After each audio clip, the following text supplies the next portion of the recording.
ইসলামের দৃষ্টিতে কিছু নাম আছে যেগুলো রাখা নিষেধ। সেগুলো কোন কোন নাম? নাম্বার 1, যে সমস্ত নাম এর অর্থের ভিতরে মন্দ দিক আছে। যেমন কোনো সন্তান নাম রাখবেন আপনি শয়তান, নাউজুবিল্লাহ। কোনার নাম রাখবেন কল্প, কুকুর, অথবা কোনার নাম রাখলেন খিনজির। খিনজির নামও রাখছে কে জানি, আমি একবার শুনছি যে কোরআনে আল্লাহ খিনজির শব্দ উল্লেখ করছেন। খিনজির মানে শুকর, তো ছেলের নাম বা মেয়ের নাম রেখে দিয়েছে খিনজির। বলে যে আপনি এর নাম কোথেকে রাখলেন, কেন রাখলেন? বলে যে কোরআনে পাইছি। তো কোরআনে পাইলে কি আপনি রাখবেন নাকি? কোরআনে তো ফেরাউনও আছে, সেজন্য আপনি ফেরাউন নাম রাখবেন না। অতএব খারাপ অর্থ বহন করে এরকম কোনো নাম রাখা উচিত না। দ্বিতীয়ত, যেই নামের অর্থের ভিতরে শিরক আছে অথবা ইসলামী আকীদার সাথে সাংঘর্ষিক যে নামের অর্থ, সেরকম নাম শিশুর জন্য নির্বাচন করা যাবে না। আমাদের অনেক নাম আছে সমাজে ছড়িয়ে ছিটিয়ে আছে, যে নামগুলো ইসলামী আকীদার সাথে সাংঘর্ষিক, অথচ আমরা জানি না। যে নামগুলোর অর্থের ভেতরে শিরকি অর্থ লুকায়িত আছে, অথচ আমরা জানি না। সেরকম কিছু নাম আমরা আজকে আপনাদেরকে বলছি। নাম্বার 1, আব্দুল নবী। এই নামে আমাদের দেশে কিন্তু কোনো কোনো লোকের নাম আছে। আব্দুল নবী মানে হলো নবীর গোলাম। কোনো মানুষ কি নবীর গোলাম হয়? গোলাম তো শুধু আল্লাহর। তাহলে এটা শিরকি নাম। এই নামের অর্থের ভিতরে কি আছে? শিরক আছে। এরকম নাম থাকলে সেটা পরিবর্তন করতে হবে। অনেকে নাম রাখেন আব্দুল আলী। আব্দুল আলী, আল্লাহ আলী, এটা আল্লাহ সুবহানাহু ওয়া তাআলার গুণবাচক 99টি নামের একটি।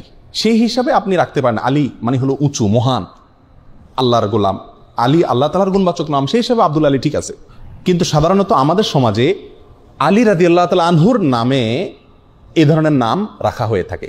যদি এখানে আলী বলতে খলিফা আলী রাদিয়াল্লাহু তাআলা আনহুকে উদ্দেশ্য করা হয়, তাহলে আলী মানে হলো ইসলামের চতুর্থ খলিফা আলী রাদিয়াল্লাহু তাআলা আনহুর গোলাম, তাহলে সেটাও কি হবে? শিরকি অর্থ বহন করবে। আর এখানে যে আলী রাদিয়াল্লাহু তাআলা আনহুকে উদ্দেশ্য নেওয়া হচ্ছে, মিন করা হচ্ছে, তার অনেকগুলো প্রমাণও আছে, ইঙ্গিত পাওয়া যায়। এই জন্য এই ধরনের নাম রাখার ক্ষেত্রে সাবধান থাকা উচিত। আলী রাদিয়াল্লাহু তাআলা আনহুকে ঘিরে আর অনেকগুলো নাম আছে আমাদের সমাজে, যেগুলো সংস্কার হওয়া উচিত, যে নামগুলো রাখতে আমাদের সচেতন এবং সাবধান হওয়া উচিত। তার ভিতরে একটা হলো কারামত আলী। কারামত আলী মানে হলো আলীর কারামত। সাধারণত শিয়ারা এই সমস্ত নাম রাখে। তো এগুলো আমাদের সমাজে চলে আসছে, কারণ এককালে এক সময় আমাদের দেশে যখন আলেম ওলামা ছিলেন না এত, এবং ওই কাবুলিওয়ালারা আফগান থেকে, ইরান থেকে মানুষ ব্যবসার জন্য আসছে বা নানা কারণে আসছে এই দেশে, শিয়ারা আসছে, তাদের খুব প্রভাব ছিল, এবং যারা তখন রাষ্ট্র পরিচালনা করতেন, ক্ষমতায় ছিলেন, তাদের ভেতরে শিয়াদের বিরাট প্রভাব ছিল। এই জন্য আমাদের সাধারণ মানুষেরা নামের জন্য এদের কাছে যেত, আর এরা এই সমস্ত নাম দিত, যে সমস্ত নামের সাথে শিয়াদের আকীদা মিশে আছে, এবং সেগুলো আমরা এখনো রেখে চলছি, ওইটার অর্থ হয়তো খেয়াল করি না। কারামত আলী মানে হলো আলী রাদিয়াল্লাহু তাআলার কারামত। যেহেতু ওরা আলী রাদিয়াল্লাহু তাআলা আনহুকে খুব বেশি ভক্তি করে, অতিভক্তি করে, এই জন্য সব নামের মধ্যে আপনারা আলী, হাসান, হোসেন এই 3 নাম পাবেন। আমাদের দেশে যত নাম আছে বেশিরভাগ বা বিরাট একটা অংশ আছে নামের, যে নামের শেষে কি পাবেন? আলী অথবা হাসান অথবা হোসেন। শরবত আলী, কারামত আলী, কামরুল হোসেন, দেলোয়ার হোসেন। এখানে যদি খোঁজেন এই মজলিসে, আমার মনে হয় অর্ধেকের বেশি নাম পাবেন যাদের নামের শেষে হয় হাসান আছে, আর না হোসেন আছে, আর না হয় আলী আছে। এটা ওখান থেকে আসছে। আমরা হয়তো সেই দৃষ্টিকোণ থেকে রাখি না, কিন্তু এগুলার থেকে আমাদের বের হয়ে আসা উচিত।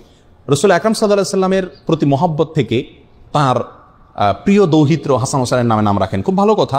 আলী রাদিয়াল্লাহু তাআলা আনহুর প্রতি মহব্বতের কারণে আহলে বাইতের সদস্য সেই হিসেবে তার নামে নামকরণ করেন, কোনো সমস্যা নাই।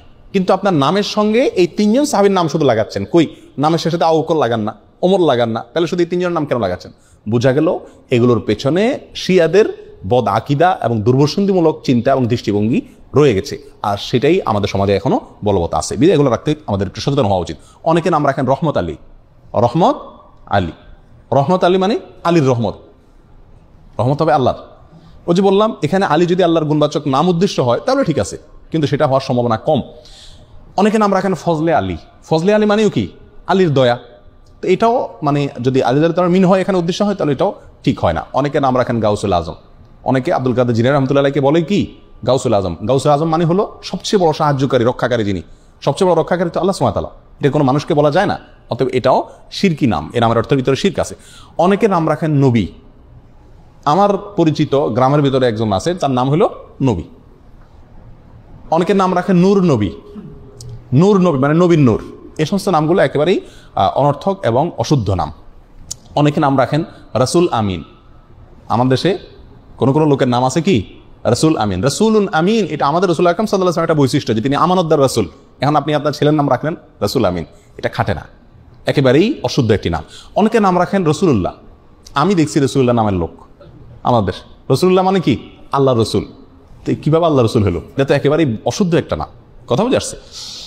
অনুরূপভাবে আরেকটা অশুদ্ধ নাম আছে আব্দুস সুবহান, অনেক আলেমের নামও পাওয়া যায় আব্দুস সুবহান। আব্দুস সুবহান এই নামটাও ঠিক না। কেন ঠিক না?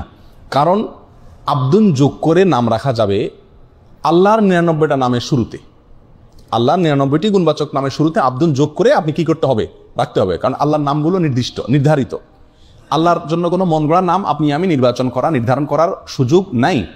সুবহান নামে আল্লাহর কোনো গুণবাচক নাম নাই। সুবহান শব্দের অর্থ হলো পবিত্রতা বর্ণনা করা। তো পবিত্রতা বর্ণনা করার গোলাম এটা কোনো নাম হতে পারে না, এবং এটাকে যত রকম ব্যাখ্যাই করা হোক না কেন এটা কোনো অবস্থাতে টিকে না এবং শুদ্ধ হয় না। বিধায় আব্দুস সুবহান নামটাও সঠিক না। ওই যে বললাম আব্দুন যোগ করে নাম রাখতে পারবেন কোনগুলো? যেগুলো শেষে আল্লাহ 99 নামের কোনো একটা যুক্ত আছে সেগুলো রাখতে পারবেন শুধুমাত্র। অতএব আব্দুস সুবহান যেহেতু আল্লাহর, সুবহান যেহেতু আল্লাহর কোন গুণবাচক নাম না, অতএব আব্দুস সুবহান নামটা কি না? সঠিক না। আরেকটা নাম আছে জিল্লুর রহমান। বহু লোকের নাম পাওয়া যায় আমাদের দেশে। আমাদের প্রয়াত প্রেসিডেন্টের নাম ছিল জিল্লুর রহমান। জিল্লুর রহমান, জিল্লুন শব্দের অর্থ হলো ছায়া। জিল্লুর রহমানের অর্থ হয় আল্লাহর ছায়া। তো আল্লাহর ছায়া আছে এটা আপনি কোথায় পাইছেন? কোরআন হাদিসে কোথাও আল্লাহর ছায়া আছে এরকম কোনো কথা আমরা পাইনি। অতএব এই নামটাও সঠিক না। যদি কেউ এই উদ্দেশ্যে রাখে যেখানে আল্লাহর ছায়া বলতে আল্লাহ দয়া অনুগ্রহ বোঝানো হচ্ছে, তাহলে সেটাও রাখা যাবে কিনা সেটা ব্যাখ্যা সাপেক্ষ বিষয়, আমার মনে হয় না। বিধায় এই জিল্লুর রহমান এই নামটাও অ্যাভয়েড করা উচিত। অনেকে নাম রাখে আবুল বাশার, হাস্যকর একটা নাম। আবুল বাশার নামের অর্থ জানেন? আবুল বাশার মানে হলো, বাশার মানে মানুষ, মানুষ জাতিকে বলা হয়, গোটা মানুষ জাতি, মানব জাতিকে বলা হয় বাশার। আর আবুল বাশার মানে হলো গোটা মানব জাতির পিতা।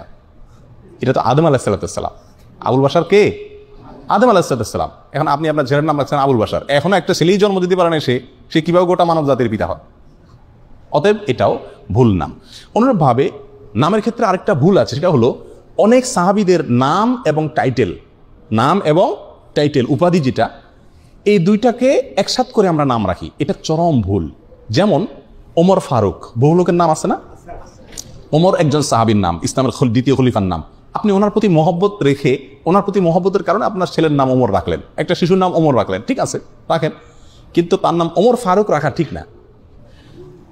আবু বকর রাদিয়াল্লাহু তাআলার প্রতি মহব্বতের কারণে আপনি আপনার একটা শিশুর নাম রাখলেন আবু বকর, রাখেন, সমস্যা নেই। কিন্তু আবু বকর সিদ্দিক হয় না, কারণ সিদ্দিক এটা ওনার টাইটেল, এটা পৃথিবীতে আর কোনো আবু বকরের সাথে যুক্ত হবে না।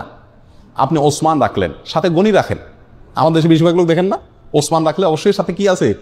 গনি আছে। না ভাই, ওসমান রাখলে আর গনি রাখবেন না, কারণ ওসমান রাদিয়াল্লাহু তাআলার মহব্বত আপনি ওসমান রাখছেন ঠিক আছে, কিন্তু গনি মানে ধনী, এটা ওনার উপাধি, এটা আর কারোর সাথে যুক্ত হবে না। কথা বোঝা যাচ্ছে? আবু আইয়ুব একজন সাহাবী, যিনি হিজরতকারী সাহাবীদেরকে অনেক নুসরত করছেন, সাহায্য করছেন, এই জন্য ওনার নাম হয়ে গেছে আবু আইয়ুব আনসারী। উনি আনসার ছিলেন সেজন্য।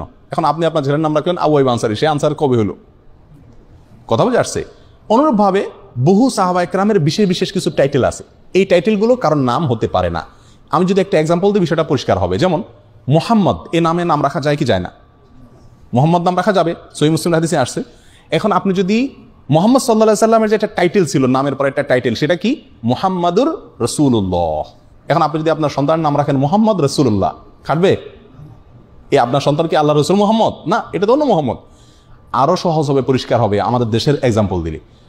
শেখ মুজিবুর রহমান, মরহুম শেখ মুজিবুর রহমান, ওনার প্রতি মহব্বত করে আপনি কোনো সন্তানের নাম রাখলেন মুজিবুর রহমান, এটা ঠিক আছে, চলে। জিয়াউর রহমান, মরহুম জিয়াউর রহমান, তার প্রতি মহব্বত করে আপনি আপনার কোনো সন্তানের নাম জিয়াউর রহমান রাখলেন, এটাও চলে। চলে না? চলে না। এবং অনেকে রাখেও। আপনি যদি রাখেন বঙ্গবন্ধু শেখ মুজিবুর রহমান, তাহলে নামটা কি শুদ্ধ হবে? আপনি যদি প্রেসিডেন্ট জিয়াউর রহমান রাখেন, এটা শুদ্ধ হবে? আপনি যদি বেগম খালেদা জিয়া রাখেন, শুদ্ধ হবে? আপনি যদি প্রেসিডেন্ট হোসেন মোহাম্মদ এরশাদ রাখেন, শুদ্ধ হবে? কেন হবে না? কারণ হলো এখানে তাদের নাম এবং টাইটেল দোনোটা আপনি দখল করছে। শুধু নামটা আপনি নেন মহব্বতে, সেটা হতে পারে, এটা গ্রহণযোগ্য, এটাকে সমাজ গ্রহণ করবে, কিন্তু আপনি টাইটেলটা যুক্ত করেন, এটা হতে পারে না। বিধায় সাহাবায়ে কেরামের নাম আমরা রাখতে পারি, কিন্তু তাদের টাইটেলটা কি করা উচিত না? দখল করা উচিত না। এই ভুলটা আমাদের দেশে অহরহ হয়ে থাকে। আরো বহু নাম আছে যেগুলোর ভিতরে ভুল ত্রুটি হয়। তাহলে এই সমস্ত নামগুলো আমরা সাধারণত রাখবো না, যেগুলোর অর্থের ভিতরে কি আছে? কোন শিরকি আকীদা আছে, অথবা যেগুলা অর্থের ভিতরে খারাপ কোনো দিক আছে, বা সেগুলোর অর্থের ভিতরে আপনার কোরআন এবং সুন্নাহর সাথে কোনো প্রকার কি আছে? সংঘর্ষ আছে।